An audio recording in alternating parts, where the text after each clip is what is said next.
Hi, I'm doing a deck tech now for this deck that I've been playing around with for a while, which I call Boros Land Destruction. The core of the deck obviously is land destruction, so I've got 4 stone rains, 4 molten rains, and 2 boom busts.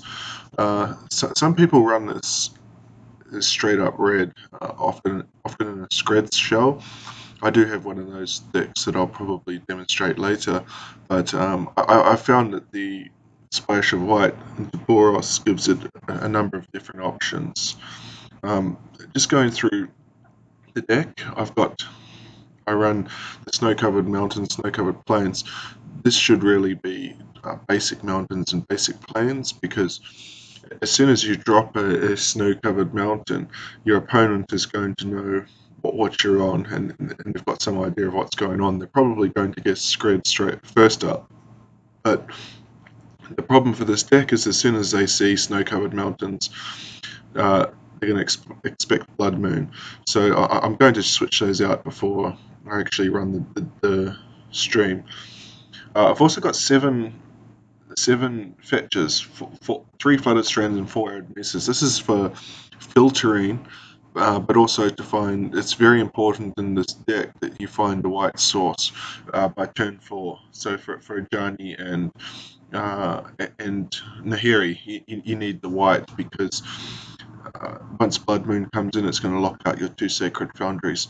So I've got the four basic white sources and 2 Sacred Foundries. Sacred Foundry is okay early to hit on turn 1 for Wall of Omens on turn 2, but you need that basic. So I've got 24 lands, so between my 7 fetches and my 4 basics, I've got 11 chances to hit a basic plains. Keeping in mind that I have to crack the fetch before I can cast the Blood Moon. I've got 2 Sacred Foundries because it enables me to find a red source from my flooded strand, and I can do that twice. So if I start with a hand of say 2 flooded strands in a Dark Steel Citadel, I can still cast Anger of the Gods on turn 3 because I can fetch for the 2 Sacred Foundries. I was running one originally, but I just found that I was getting into trouble again and again. The Darksteel Citadels are very important because they combine with the Boom Bust on turn 2. So turn 2 you destroy your land, destroy their land.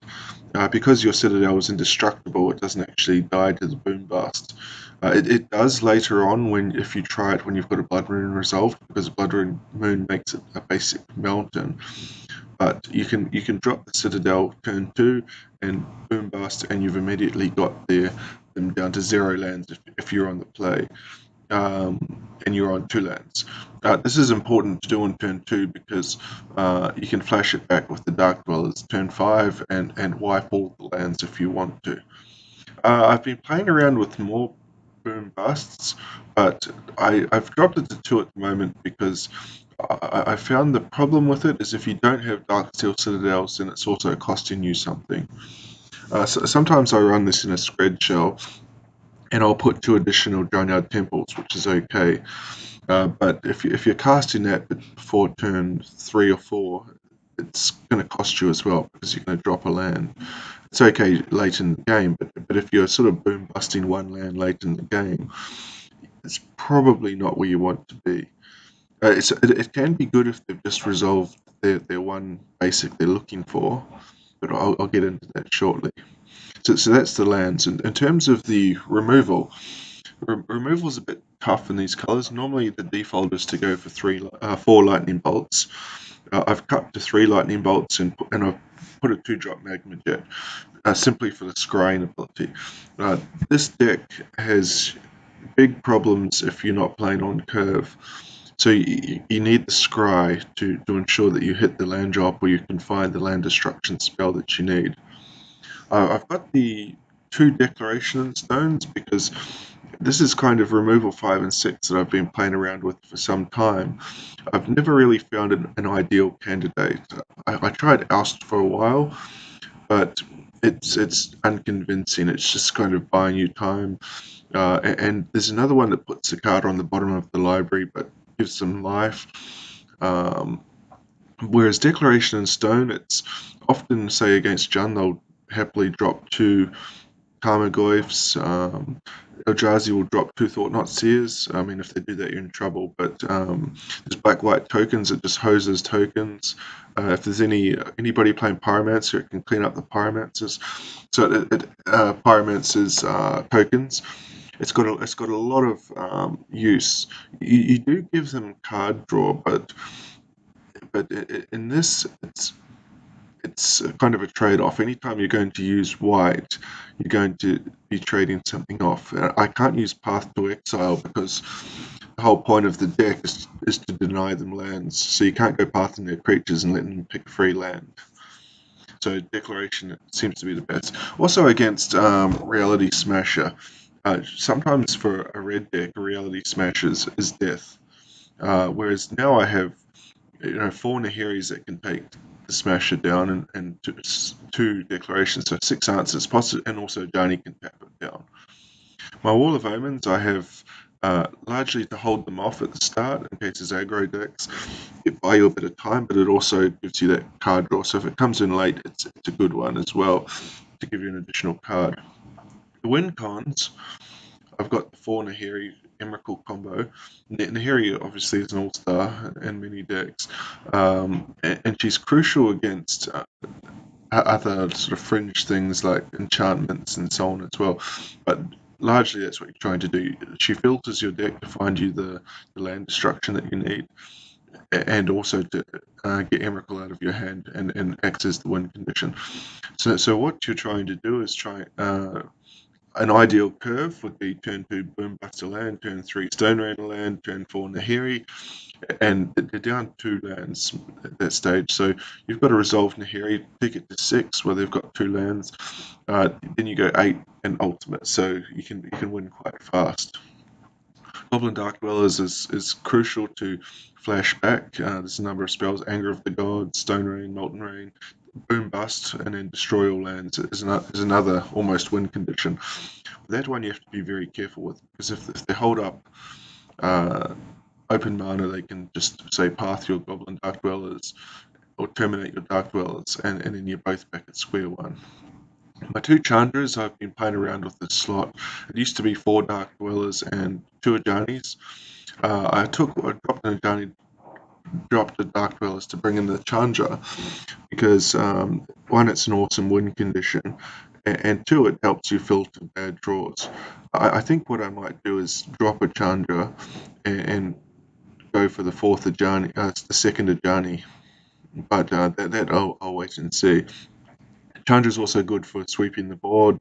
It has a number of different options, but basically this is a control deck. So what you want to do is you want to be blood mooning them because it's an instant win against a lot of decks. And then cards like Ajani can also lock down lands or lock down creatures, and just go to turn 5, Dark Dweller, perhaps a Stone Rain to keep them off. So in the meantime, to try and ultimate Nahiri. Your main win conditions are the Nahiri ultimate, Chandra, or the unresolved Dark Dwellers, because the Dark Dwellers also has menace, so that they have to get 2 creatures just to block you, and you can generally just outrace them.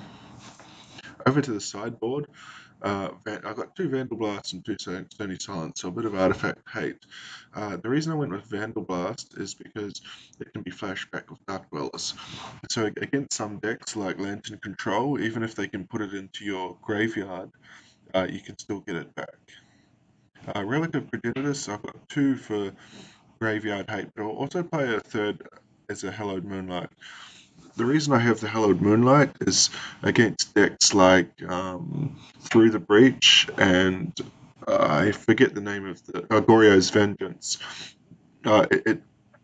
And so it's got game against Through the Breach, Goryo's Vengeance, and Dredge. Whereas something like Relic, they can get around. I could play Rest in Peace, but Rest in Peace is going to ruin my own graveyard strategy because I want to be flashing back spells with Dark Dwellers. So Rest in Peace is not ideal. If I played Rest in Peace, it just basically makes my Dark Dwellers a 4/4 for 5 mana, which is lousy. Hallowed Moonlight, also gets around the problem of where you crack relic, and then later on they start building the graveyard up again, and it gives you card draw. Also a lot of these decks they will play removal for your things like rest in peace and so on, whereas they don't have any counter spells to stop a hallowed moonlight.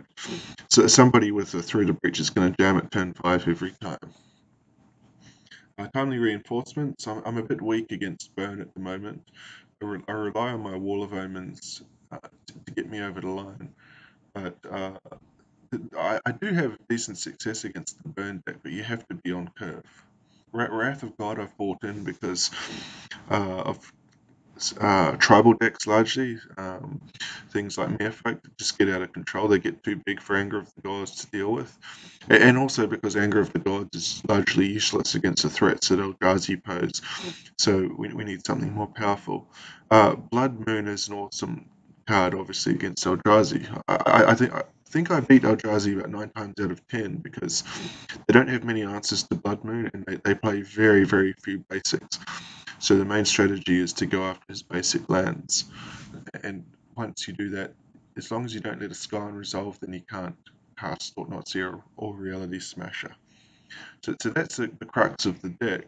As I said, I'm probably going to change out a Chandra for an Ajani. I might do that now, actually. So that's the deck that I'm going to run, and we'll go and see how it works.